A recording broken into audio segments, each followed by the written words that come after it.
Luto na po po masor, black, oil,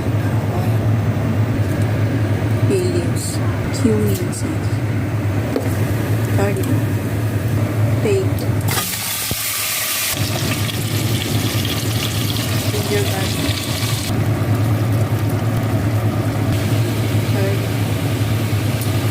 fried onion, yogurt, 4 spoons, tomato paste, all the powder masala,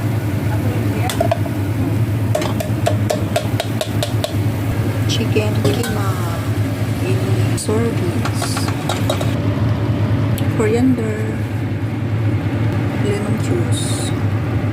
Ibutan na to ang rice. Then ibutan na nato ni siya kaluto. Then ibutan na nato ang sobrang rice. Biryani rice na siya ha, tapos sprinkle lang to. Gamay nga milk. Basmati rice dahil na siya. So ito nga to aning color pa na siya. Color.